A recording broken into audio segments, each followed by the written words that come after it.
The consulate of the Thracian Compact on Xylos Prime was an edifice of polished obsidian and gravity-defying cantilevers, a monument to a civilization that measured its advancement by the quietude of its bureaucracy. Curator Velnos of the Xenological Archives considered it the pinnacle of organized existence. He was currently vibrating slightly, a subtle tremor of intellectual excitement mixed with professional anxiety as he supervised the intake of a new cultural portfolio. Velnos, a being composed of dense bioluminescent silicate plates that shifted hue based on his internal neurochemical activity, was currently glowing a nervous, pale azure. His 7 manipulator digits, tipped with sensitive chemoreceptors, delicately handled the data slate. Confirming transmission integrity, Archivist Major Thiel, Velnos projected via his vocalizer, the synthesized voice a low, resonant chord designed to soothe anxious species. The Sol-3 delegation has deposited the final cultural annex for the pre-accession review. This includes the requested ecological matrices. Archivist Major Thiel, a creature of superior rank whose form resembled a shimmering 7-foot column of pressurized gas contained within a refractive energy field, drifted closer. Thiel's species, the aeriforms, had long ago transcended the messy limitations of solid matter, viewing planetary civilizations with detached, almost parental curiosity. "Excellent, Velnos! The Directorate is eager to conclude the initial assessment of the Terran species. Their rapid technological singularity, coupled with their apparent reliance on a Type 0 planetary civilization template, is anomalous. We must determine their true threat quotient before full integration into the galactic concord is permitted." Velnos nodded, the shifting plates on his carapace momentarily flashing deep indigo, the color of intense concentration. "Indeed, Major, the logistical reports are straightforward enough. Fusion confinement achieved, rudimentary warp-capable drive development, resource acquisition methods, primitive but effective. It is the biological and sociological dossiers that cause friction." He projected the primary file onto the obsidian desk surface. The image that resolved was a depiction of a Terran cityscape, a disgusted, chaotic vertical sprawl of metal and glass bathed in unfiltered solar radiation. "They are so squishy, Major," Velnos murmured, the plates around his primary optical cluster narrowing. "Their dermal layer offers negligible defense against kinetic impact above 10 clicks per second, and their internal hydrostatic pressure relies on an incredibly fragile skeletal scaffold. They are highly susceptible to thermal fluctuation and vacuum exposure." Thiel's gaseous form pulsed gently, indicating agreement, though the concept of squishiness was alien to the aeriforms. Their documented tendency towards self-inflicted trauma, their warfare, is perplexing given their fragility. It suggests profound neurological instability. "Precisely. My primary focus, as per Directorate Instruction 44B, is the identification of the apex predation mechanism. Every known civilization that reaches Type 1 status possesses an inherent biological or technological defense mechanism that places them unambiguously at the top of their native food chain. The Kzinti have their resonant claws. The Cygnian collective possesses near-absolute psionic dominance. What, Velnos, is the Terran equivalent?" Velnos initiated the ecological simulation playback. "Drawing data from the recently transmitted Sol-3 Deep Biosphere database. We have cataloged their macrofauna, Major. The Terran megafauna, the large, dangerous animals, have been systematically culled or contained by the Terrans for millennia. Their historical records show instances where small groups of Terrans, armed only with sharpened stone or crude projectile weapons, engaged and defeated large, heavily armored terrestrial predators, like the Tyrannosaurus equivalent or the modern Ursus maritimus. Crude weaponry is a temporal artifact, Velnos. That speaks to early ingenuity, not current apex status. Ah, but that is the crux, Major. Their environment is tamed. They have, by their own metric, conquered their biosphere. Yet, when the Directorate asked the Sol 3 ambassadorial liaison directly for the definitive statement on their apex predator status, the thing that ensures their survival against anything native to their sphere, their response was minimal. Velnos zoomed the simulation inward, focusing on a digitized cross-section of a preserved Terran specimen labeled Homo sapiens. Biologically, they are weak. They require constant energy input. Their nervous system is exposed to immediate external feedback, and their generational cycle is inefficiently slow. They have no natural armor, no innate energy projection, no superior speed, and their internal systems require liquid water stabilization. They should be low on the threat scale, certainly below the lowest caste of the Cygnian servitors. Then why the persistent delay in integration data? Thiel inquired. A thread of genuine confusion entering his synthesized projection? If they are merely a fragile burgeoning Type 0.8, why do they possess the localized quantum entanglement drive signature we detected last cycle? That, Velnos said, allowing his plates to cycle to a dark, intriguing violet, is where the sociological data clashes violently with the biological data. We must consider their irrationalities. The Terran ambassador, a female named Alara Vance, was currently seated across the consultation barrier from Velnos and Thiel in the secondary observation chamber. The air in this chamber was artificially conditioned to a humid, temperate zone, 22 degrees Celsius, 55% humidity, to keep the Terran comfortable, a concession Velnos privately resented. Humans, in their disgusted, soft-skinned bipedal form, seemed wholly unsuited for the rigorous, high-pressure environments favored by established Concord species.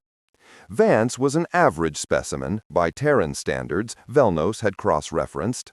Mid-30s, dark, unruly hair, and an expression that suggested she had, tired, survived multiple rounds of bureaucratic negotiation, and was confident, unimpressed by galactic splendor.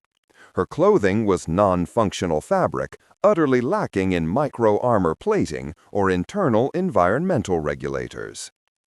Ambassador Vance. Thiel's voice filled the chamber, rich with the sarcastic condescension of an ancient entity addressing a toddler. We are nearing the end of the pre-accession cultural synthesis phase. We appreciate your patience, though the final required data packet has proven opaque. Vance leaned forward slightly, resting her elbows on the smooth, cold metal of the consultation table.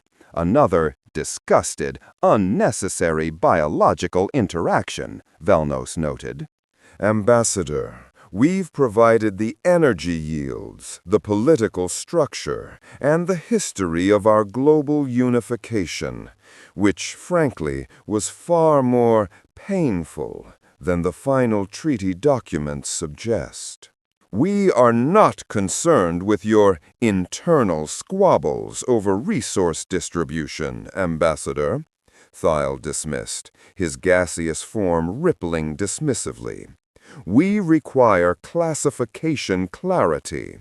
In every established Concord member world, the identification of the native apex predator is a cornerstone of threat assessment. It defines the baseline capacity for self-defense and aggression. Vance smiled. It was a peculiar Terran facial contortion, the retraction of the lips to expose dentition. It was often misinterpreted by newly encountered species as either aggression or extreme pleasure. Velnos suspected it was both. We went over this with Curator Velnos yesterday, Major Thiel. The apex predator of Earth is Homo sapiens. Velnos's plates flashed a sharp, insistent yellow. Ambassador, with respect, that is a cultural designation, not a biological one. We have analyzed the apex predators that existed prior to your species' dominance. The large carnivores, the apex reptiles, the apex marine hunters. You eliminated them. You are the managers of the food chain, not necessarily the biological apex. Vance sighed, a sharp expulsion of atmospheric gases. Curator, that's a semantic trap. If a species systematically eradicates every organism capable of threatening its existence or resources, it is the apex predator, regardless of how many claws it has. But how? Thiel pressed, his tone sharpening. Your early dominance required millennia of physical evolution to overcome environmental challenges. Your modern dominance seems entirely reliant on external tools. If we were to strip you of your technology, your projectile weapons, your enclosures, your chemical stabilizers, you would perish in minutes on a hostile world. Vance steepled her fingers, meeting Thiel's shimmering presence without confident flinching. This was the core misunderstanding.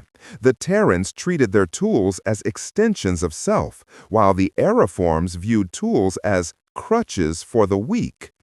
We understand your framework, Major, but you are judging us against species that evolved with inherent weaponry, species that needed claws or venom to survive the hostile conditions of their homeworlds. And you did not? Thiel challenged. Your own historical data suggests your ancestral environment was exceptionally volatile. Your planet endured immense atmospheric shifts, massive global glaciation events, and repeated asteroid impacts. Surely the species that emerged would possess robust defenses? Vance chuckled, a dry, rattling sound that Velnos cataloged under nervous deflection mechanism. We possessed something else, Major. Something your species, evolved in the predictable pressure gradients of a gaseous nebula, cannot quite grasp. Velnos reviewed the sensory feeds from the historical archives later that cycle, after Vance had been escorted back to the Terran embassy under heavy guard. Standard protocol, though Velnos suspected the Terran could likely outmaneuver any standard security drone if she truly put her mind to it. He was cross-referencing the Terran psychological profiles with the cultural data dumps. The concept of empathy was bafflingly complex, intertwined with genetic loyalty markers and tribalistic aggression. But it was the stress response data that kept looping in his analysis nexus. The human biology reacted to trauma not by immediate systemic shutdown or optimized aggression, but by a cascade of contradictory neurochemicals. Adrenaline, cortisol, endorphins, they flooded the system simultaneously. It was biologically inefficient. Velnos, Thiel projected from his observation alcove, the gas swirling slightly faster. Have you isolated the defining characteristic? We must submit the threat assessment to the Directorate within the next standard rotation. I am isolating a pattern, Major, but it is elusive. Consider the documented incidents of extreme survival. The Terran named Aaron Ralston, who amputated his own forearm using a dull folding tool to escape entrapment by rockfall. The Terran named Yuliana Kopke, who fell from an altitude of 3 kilometers inside a failing atmospheric transport vehicle, survived the fall and then navigated dense jungle for 11 days before rescue. Ingenuity, Thiel stated firmly. We have already logged that under technological application, albeit crude. No, Major, that is the application. I am speaking of the will, the biological refusal to cease function despite catastrophic internal failure. When a Kzinti suffers catastrophic bone shearing, the pain receptors trigger immediate system shutdown to prevent further injury. When a Terran suffers equivalent trauma, they often continue operating. They fight through systemic failure. Velnos projected a specific physiological scan, a high-speed magnetic resonance imaging sequence taken during a documented Terran sporting event where the human sustained a complex fracture of the lower tibia. Observe the localized inflammatory response, Velnos instructed. It is immediate, inefficiently aggressive, and causes severe systemic shock. Yet the subject continued competitive exertion for another 7 minutes before voluntarily ceasing motion. Voluntarily? Thiel sounded incredulous, but the pain must have been unbearable. The pain receptors were overloaded, Major, but the override mechanism, the decision to continue, was not driven by logic nor by technological augmentation.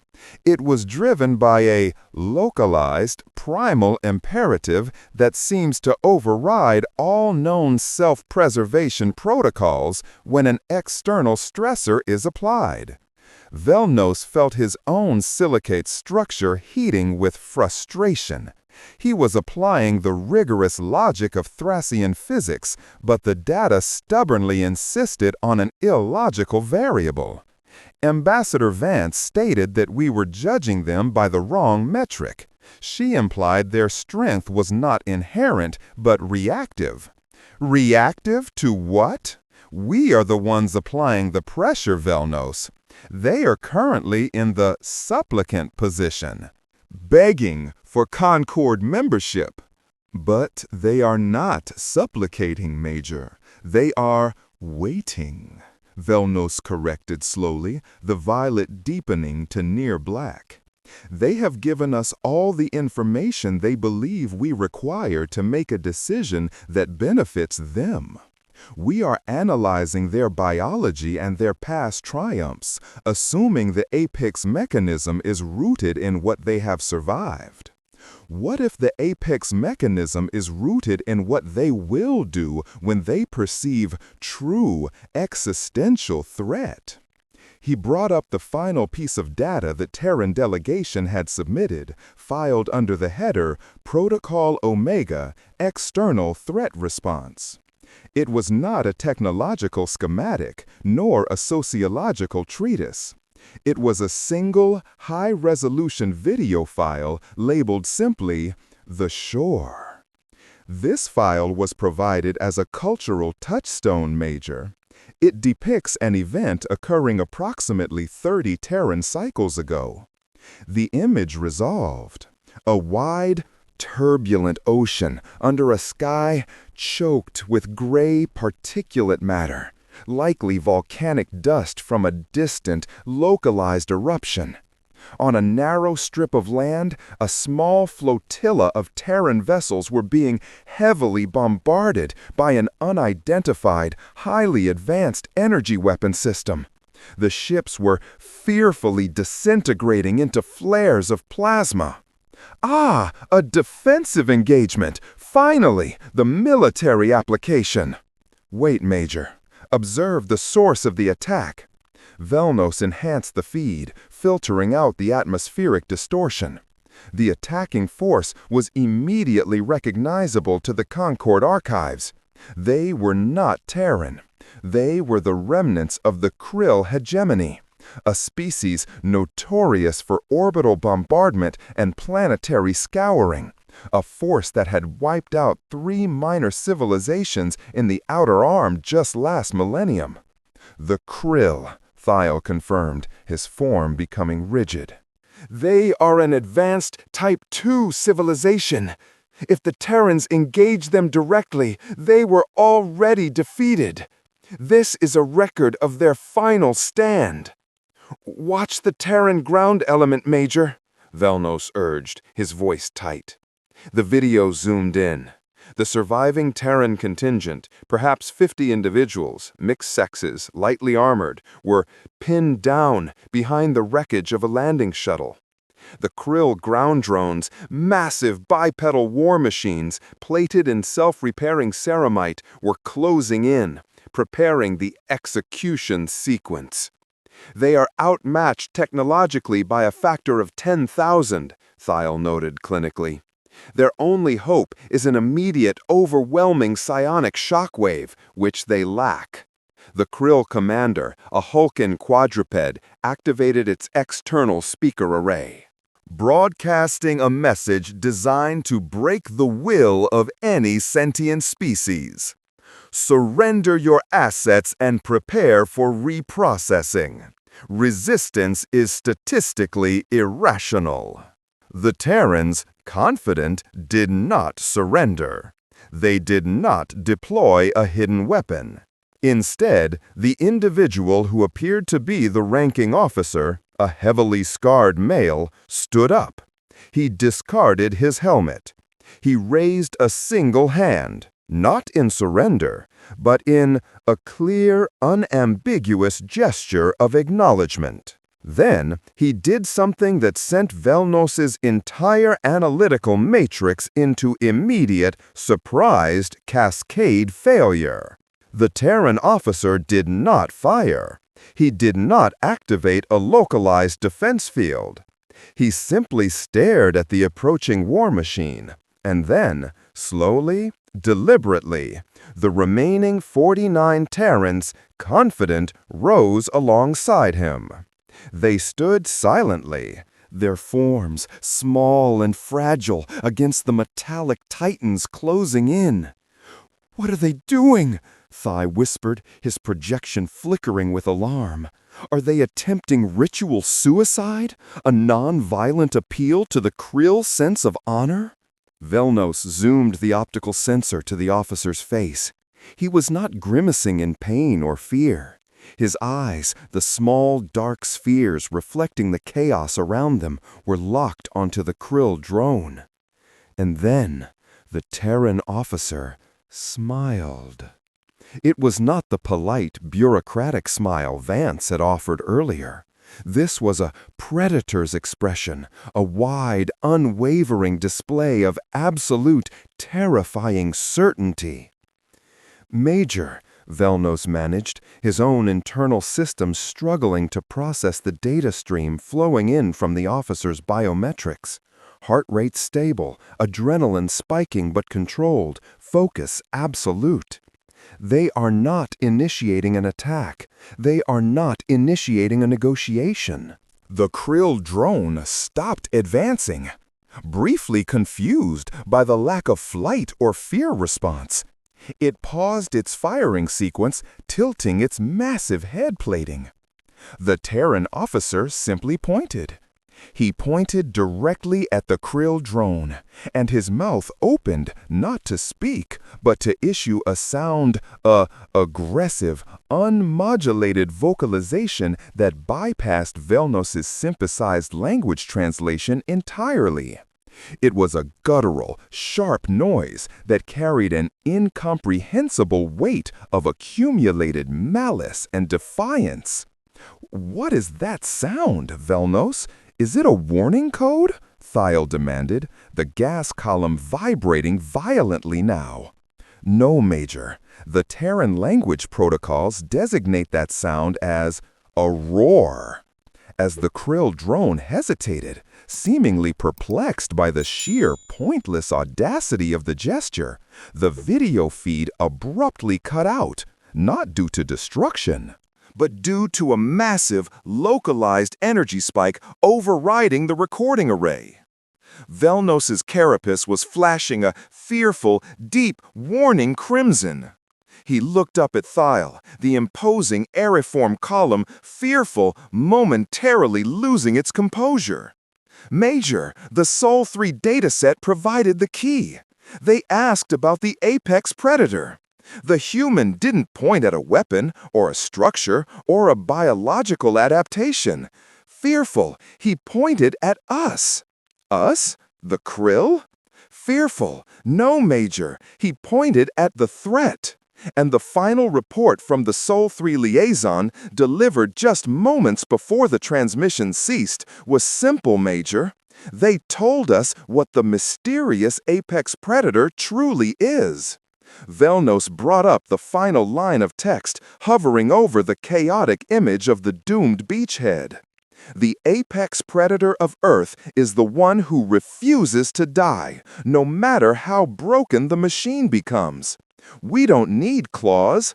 Major, we just need the reason to use the hammer. Before Thiel could respond, the heavy magnetic seals on the consulate's main door hissed open, not with the gentle sigh of authorized entry, but with the metallic thud that reverberated through the obsidian floor. A single slender figure stood in the threshold, bathed in the emergency red lighting of the alert status. It was Ambassador Vance. She was no longer wearing the soft fabric uniform. She was encased in something matte black, segmented armor that looked organically grown rather than forged. Her face shield was down, reflecting the alarms back at them, and she carried a weapon, a solid-state rifle slung across her back, polished and ready. She looked at the two aliens, her posture radiating an unnatural stillness. "Curator Velnos, Archivist Major Thiel," her voice came, not through the diplomatic communicator, but directly through an internal, synthesized projection system embedded in the suit. It was cold, precise, and devoid of any trace of human emotion. "I believe you have misinterpreted the data regarding our apex status." Her hand rose slowly, and she pointed, not at the data slate, not at the door, but directly at the Thracian compact seal etched into the obsidian wall behind the Major. "We are now initiating Sector Quarantine Protocol 7, Vance repeated, her voice perfectly modulated by the suit, stripping away any semblance of the earlier placid ambassador. The only thing recognizable as Ilara Vance was the precise, deliberate cadence of her pointing finger. Curator Velnos's internal temperature spiked dangerously high, flashing a blinding, chaotic white that overloaded his external luminescent sensors.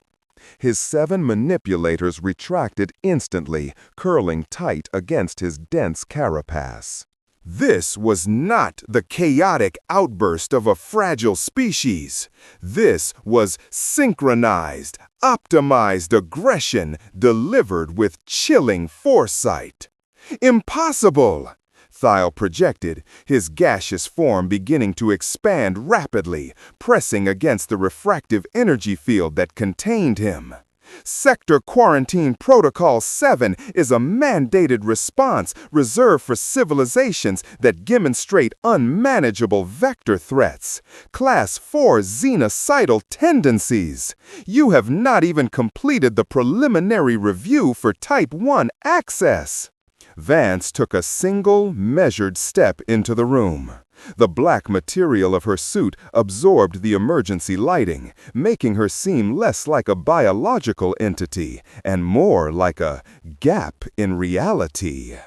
That designation was based on our past behavior, Major. We are now operating under the future potential threat assessment. You gave us a test. We are confident applying the solution. Velno scrambled to reactivate his console controls, his internal diagnostics screaming warnings. Ambassador, your vessel's quantum entanglement drive signature. It was anomalous, predicted to be years from stable operational capacity. You cannot possess the necessary infrastructure to enforce a sector quarantine. Vance tilted her head slightly within the helmet, a gesture that Velnos recognized from their cultural data as pity. Curator, you analyzed our physics based on the schematics we showed you. You assumed our developmental curve followed the predictable constraints of Type 0 evolution. That assumption was flaw number 1. She raised the hand that was not pointing and pressed 2 digits against the side of her helmet. The console Velnos was frantically working on, surprised, instantly ceased responding. Not blocked, not jammed, but overwritten. Velnos's Thracian encryption, considered unbreakable by organic calculation, dissolved into raw, meaningless noise. Flaw number 2, Vance continued, taking another step. She was now standing directly in front of the consultation barrier, the reinforced ferrocrystal seeming inadequate under her gaze. You assumed our technological acceleration was linearly linked to resource acquisition. It was not. It was linked to aggressive. Thiel's field flickered, displaying nervous agitation, a rare occurrence. Your infrastructure is currently localized to this orbital station and your single diplomatic cruiser. You are surrounded by the Xylos defense fleet, composed of 300 Type 3 destroyers. They are preparing to disable your primary drive core now. As if on cue, a dull subterranean thrum resonated through the consulate, indicating the engagement warning across the station. Velnos felt the reassuring gravitational stabilizers briefly stutter under the strain of imminent defensive fire. Vance made a low, almost inaudible sound of disgusted contempt. The Krill were a distraction, Major, an excellent field test. They rely on brute force, heavy plating, and observable energy signatures. They are Type 2. They are loud. She turned her gaze from the aliens and looked up, presumably towards the ceiling that separated them from the orbital vacuum and the converging fleet. We are not loud. We learned long ago that the only things that truly survive are the things you never see coming. Then came the wow moment. From the Terran diplomatic cruiser orbiting peacefully just beyond Xylos Prime's defense perimeter, a wave of energy erupted. It was not a plasma beam, not a kinetic slug, nor even a concentrated warp breach. It was an energy signature Velnos's archives labeled theoretical/impossible, a focused pulse of localized temporal distortion. The pulse washed over the perimeter of the Xylos defense fleet. The 300 Type 3 destroyers did not explode. They did not power down.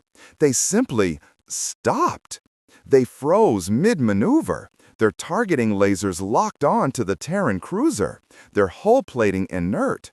They hung in space like incredibly complex, expensive, and very dead statues. "What sorcery is this?" Thiel gasped, his cohesive form wavering violently enough that Velnos worried the Major might momentarily dissipate. "It's not sorcery, Major," Vance said patiently, as if explaining simple arithmetic to a difficult child. "It's a localized field shunt based on a manipulation of the Pauli exclusion principle. We didn't invent the technology. We just figured out how to apply it without destroying ourselves in the process. It doesn't destroy the enemy. It simply forces their constituent particles into a state of total quantum inertia. They are functionally removed from space-time until the shunt is deactivated." Velnos's processors struggled to reconcile the data. Quantum inertia. It required energy levels nearing a localized microsingularity to achieve. Energy that a mere Type 0.8 civilization should not be able to harness, let alone weaponize for fleet-scale application. The energy requirements! They should have collapsed your starship into a singularity the moment you fired, Velnos stammered, the white glare fading back to a shaky pale blue. Vance tapped the black armor on her forearm. Flaw number 3, you assumed our understanding of fusion confinement was limited to our documented prototypes. We are running the drive core on an actively contained, artificially induced zero-point fluctuation harvested from the vacuum itself. It's inefficient, messy, and incredibly difficult to stabilize, but it provides near infinite localized power for short, directed bursts. She looked back at the terrified Thracian Major. You wanted to know what our apex mechanism was. It wasn't claws, Major. It was the ability to break the rules of physics faster than you could write the regulations against it. File, the being of pure organized gas, was experiencing something akin to panic, a chaotic fluctuation in his internal pressure gradients. This is a gross violation of the Technological Integration Treaty 44C. You have deployed weaponry exceeding your certified development bracket. Confident. We are not seeking integration anymore, Major, Vance corrected. We are enforcing separation. Your directorate moved too slowly. You analyzed our history, our biology, our sociology, but you failed to analyze our core trait, adaptation under duress. You saw fragility. We saw the engine that drives us to engineer solutions to that fragility, regardless of the cost or the rules. Velnos, recovering slightly, felt a sudden, sharp surge of professional pride mixed with fearful existential dread. The human wasn't bluffing. The Krill hegemony, a recognized galactic terror, was currently disabled by a single, invisible wave fired from a ship the Thracians had classified as diplomatic courier. If you possess this capability, Velnos managed, his voice raspy, why the prolonged negotiation? Why the cultural dossiers? Why the pretense of seeking membership? Vance finally lowered her pointing hand, resting it lightly on the hilt of the rifle on her back. Because, Curator, we are not savages. We do not burn worlds unless we deem the inhabitants to be an unavoidable impediment to our future expansion. The Directorate, in its infinite, slow wisdom, intended to study us, catalog us, and likely quarantine us indefinitely until we matured to their comfort level. She stepped around the consultation barrier. The barrier, designed to withstand direct plasma impact from mid-grade fighters, remained intact, but Vance simply walked through the specialized environmental field designed to keep her soft skin from contacting the sterile Thracian surface. Her suit simply, surprised, bypassed the field generator. We offered you the data you requested. We showed you our weakness, our history, and our current technological limitations as we understood them. She paused, standing mere meters from Velnos's immobile form. Then we initiated the final diagnostic on your systems while you were busy analyzing our teeth. Velnos felt a fearful new alarm, not external, but internal. His primary processing nexus was being accessed. He couldn't stop the intrusion. It wasn't a brute force hack. It was the subtle, insidious insertion of data directly into his neurosynaptic pathways. The data package you reviewed, Vance continued, her voice now laced with an unsettling, almost educational tone, the one detailing the apex predator. It was engineered with specific Trojan parameters. Every time you correlated our species with concepts like fragility or reliance on tools, the embedded code was designed to funnel processing power into analyzing the impossible, the temporal shunt, the zero-point drive. You infected our review data, Velnos whispered, horrified. The idea that a supposed supplicant could infect the secure cultural archives of the Thracian Compact was a violation so profound it bordered on the theological. We didn't just infect it, curator. We built the entire presentation around leading you to the only conclusion that allows us to leave peacefully. The conclusion that we are too unpredictable to contain.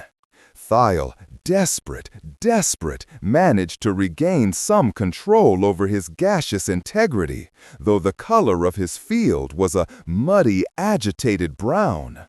And what does Sector Quarantine Protocol 7 entail, human? Complete planetary subjugation? Resource confiscation? Vance turned her full attention to the Major.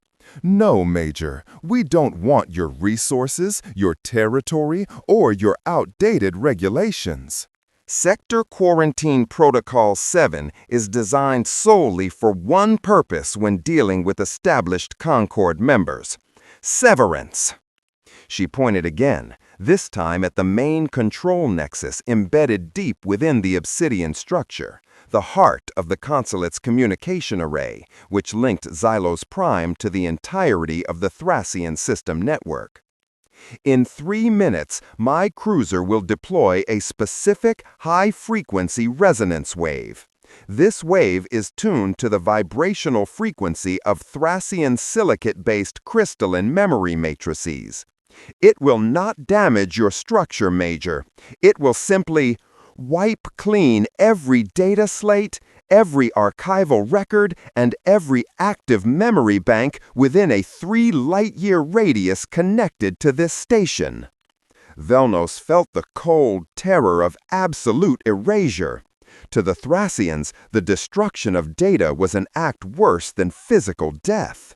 You would commit an act of systematic cultural genocide against the Concord? Thiel boomed, the sound shaking the room. Vance stood perfectly still, allowing the weight of the threat to settle. We are not committing genocide, Major. We are establishing a clean slate. You will know that the Terrans passed through Xylos Prime. You will remember the Krill incident as an inexplicable localized energy fluctuation. You will find your archives corrupted beyond repair, and you will spend the next century rebuilding them, focusing on the lessons learned from the failed pre-accession review. She looked down at Velnos, the cold, unblinking visor a mirror of his own fear. Confident.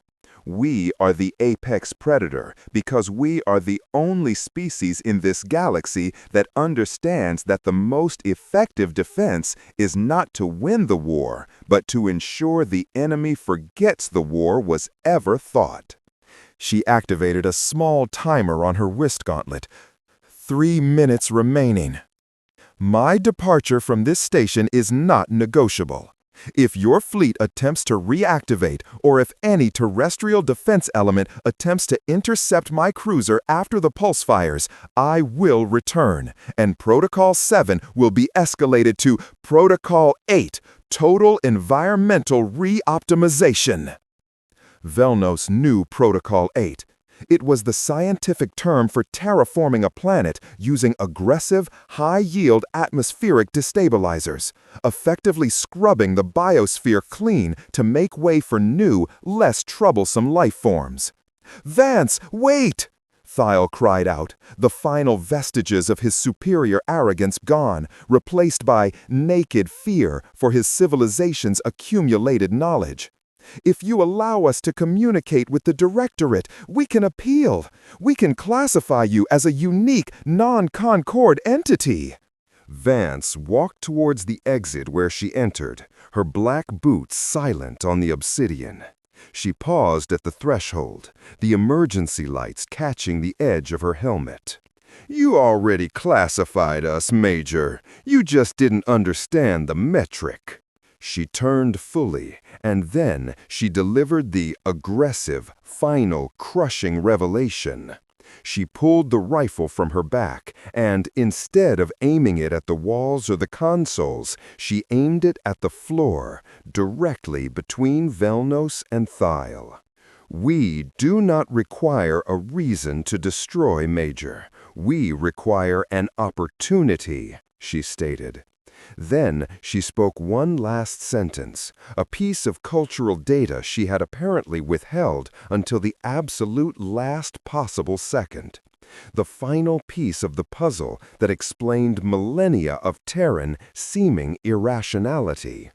"The reason we fight so hard for survival, Velnos, is because we remember what it was like when we almost lost everything. The great dying, the scouring, the time when our entire species was down to just a few thousand breeding pairs hiding in caves while the world burned." Her visor seemed to narrow, although Velnos knew the visual sensors remained static. "We are not the product of evolution, Major. We are the product of trauma. And we will never be fragile again." She fired. It was not the temporal shunt. It was a single, dull, kinetic projectile, a slug of hyper-dense tungsten moving at a velocity that, surprised, defied the local gravity fields. It struck the floor exactly where she aimed. The tungsten slug did not explode. It did not melt the obsidian. Instead, the impact point, a perfect, smooth circle about 10 centimeters wide, vanished. It didn't crack, chip, or vaporize. It simply ceased to exist, leaving a perfect, bottomless hole in the floor that led directly into the structural void beneath the consulate. The hole, Velnos realized with a paralyzing jolt, led directly toward the main, unprotected power conduits feeding the entire Xylos Prime orbital defense grid. "That," Vance's voice echoed from the corridor as she retreated, "confident is what we do when we are inconvenienced. Enjoy rewriting your history books, gentlemen.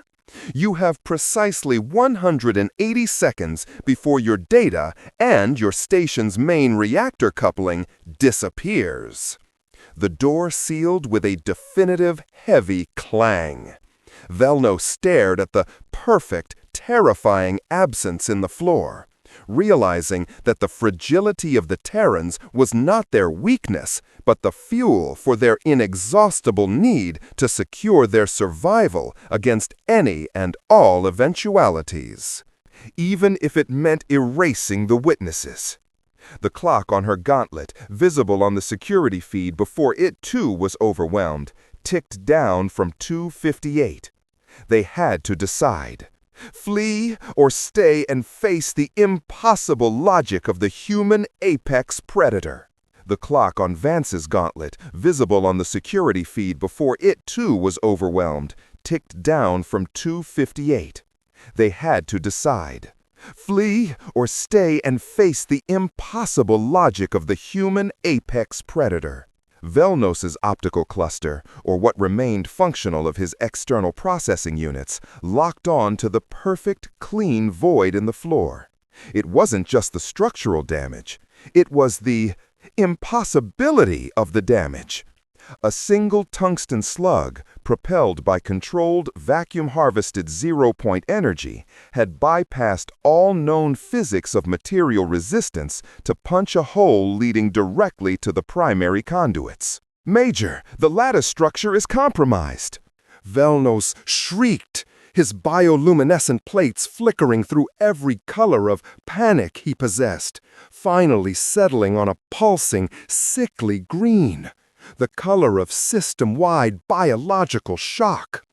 If the coupling detonates, the resulting localized cascade will destabilize the entire orbital matrix. We must seal the breach. Thiel, however, was no longer addressing Velnos. The aeriform major was fixated on the location where Vance had stood. The gaseous form began to contract rapidly, pulling inward, the refractive field shrinking until the 7-foot column was barely 4 feet high, a clear sign of extreme systemic defense deployment, prioritizing internal processing over external projection. "No, Velnos," Thiel whispered, the sound a thin, high-pitched whistle through the minimal containment field. "Do not seal it. Do not touch it." "Major, we have seconds before total data loss and probable station implosion." Velnos cycled through emergency manual overrides, but the interface remained locked, displaying Vance's final personalized encryption signature, a looping fractal pattern derived from the human concept of angry spite. "Velnos, cease function analysis," Thiel commanded, his voice regaining a measure of synthetic control, albeit one threaded with fearful, abject terror. "Look at the tactical data. Look at what she chose to show us." Velnos forced his visual sensors away from the gaping hole and back to the residual data streams. The Krill fleet remained frozen in the blackness outside. The structural integrity of the station, apart from the localized power nexus, remained nominal. Vance had not destroyed the station. She had disabled its defense and communication infrastructure. "She is making a calculated withdrawal, Major," Velnos analyzed, the green fading slightly as calm logic cautiously crept back into the forefront.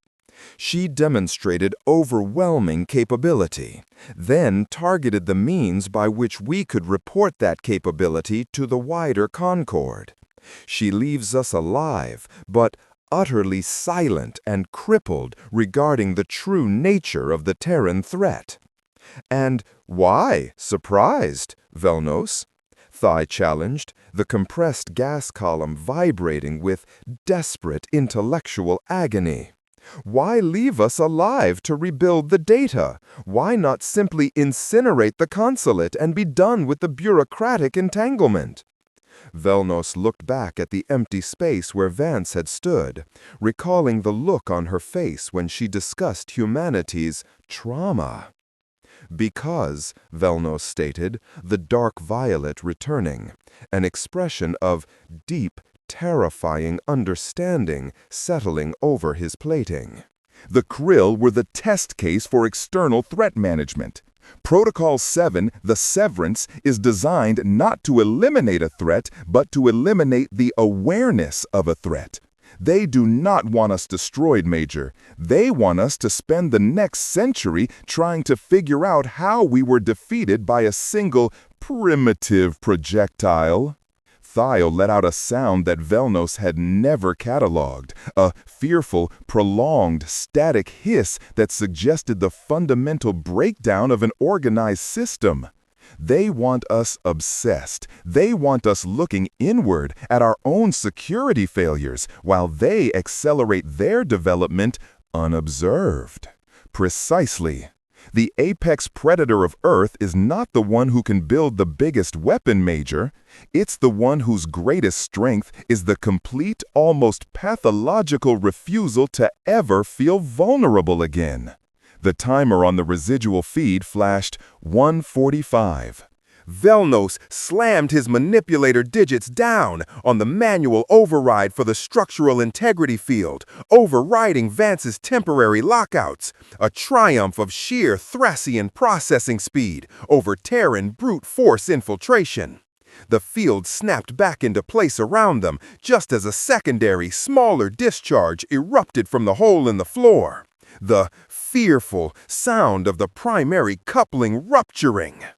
The effect was not an explosion, but a fearful, deafening thump, followed by a massive systemic energy drain. The lights in the consulate died instantly, plunging the room into the darkness, relieved only by Velnos's internal dim blue glow. Shield integrity at 40%, Velnos projected into the darkness. External communication arrays are offline. Orbital sensors are receiving corrupted, fragmented telemetry only. The Krill fleet? Thiel asked, his voice sounding strained. Almost fragile, despite his lack of physical form. Still inert, Major. The energy drain appears localized to the power systems that feed the defense grid relays linked to this sector. Vance didn't disable the fleet. She disabled our ability to target them. They left the Krill immobilized, Velnos observed, a fearful, grim sense of awe settling over him. Why? If they truly wished to eliminate all threats, why leave an active Type 2 civilization disabled just outside their sector? Because, Thiel managed, his tone shifting from terror to a kind of profound, humbled resignation. The Krill are a known quantity. They are predictable in their cruelty.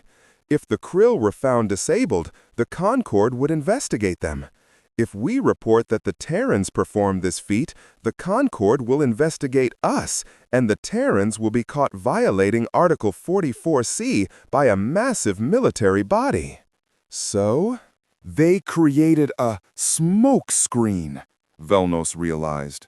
The ultimate survival trait is not fighting, but misdirection. They engineered a scenario where the only logical conclusion for the Concord is that the Krill, the known threat, somehow failed to defeat an unclassified diplomatic envoy.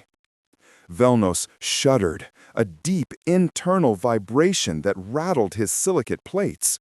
The human smile, the baring of teeth in anticipation, was not a primitive display. It was a strategic warning. I have the capacity to harm you, and I have the intelligence to ensure you cannot report it. Major, Velnos said slowly, activating his emergency external beacon, a low-power, secure burst signal designed only for direct Thracian command contact. We must initiate immediate data reconstruction based on this residual trauma signature. We must isolate the principle that drives this species. And what principle is that, Archivist? Thiel asked, fearfully, hollowly. It is not technological advancement, Major. It is not aggression. It is optimization through learned pain. They did not evolve to survive the predator. They evolved to become the predator they were too weak to fight. The countdown reached nervous 0. The external feed, fearful, crackled violently, showing the frozen Krill fleet, and then the Terran cruiser, a sleek, dark teardrop that suddenly flared with the impossible blue-white light of zero-point energy containment. Instead of engaging the Krill, the energy flared outward, not as a weapon, but as a massive, localized EMP spike focused entirely on the Thracian-controlled communications relay nexus orbiting Xylos Prime, the network that governed all standardized data exchange for that quadrant. The spike hit. It was less a wave and more an instantaneous erasure. The ambient background noise of galactic communications vanished, replaced by dead, cold static. Inside the consulate, Velnos's internal memory banks flashed once a blinding, searing image of Alara Vance, standing on the beachhead, pointing at the Krill. Her face resolved into that terrifying, primal grin of absolute control. Then everything went dark. When the emergency auxiliary power flickered back on 20 seconds later, bathing the room in weak, sickly amber light, the consulate was silent. The hole in the floor remained, a testament to the single, undeniable point made by the Terran apex predator. Thiel's gas column was now barely visible, compressed into a dense, shimmering bead the size of Velnos's primary optical sensor. "Report, Archivist," Thiel whispered. The synthesized voice, weak and thin, stripped of all authority. Velnos stood before the damaged command nexus, his bioluminescent plates cycling in a calm, deliberate pattern. Not panic, not fear, but the hopeful beginning of intense, focused reconstruction. He was already pulling the residual noise from the dead comms feed, isolating the unique frequency patterns of the Terran temporal shunt. "Major," Velnos projected, his voice calm, surprisingly steady, the Thracian bureaucracy already reasserting itself, adapting to the fearful, new, terrifying reality. "The Directorate will require a complete, unredacted report on the Terran anomaly. We must analyze the mechanism of the data corruption immediately. We must understand how a species predicated on perceived weakness managed to leverage trauma into technological supremacy that defies current Concord physics."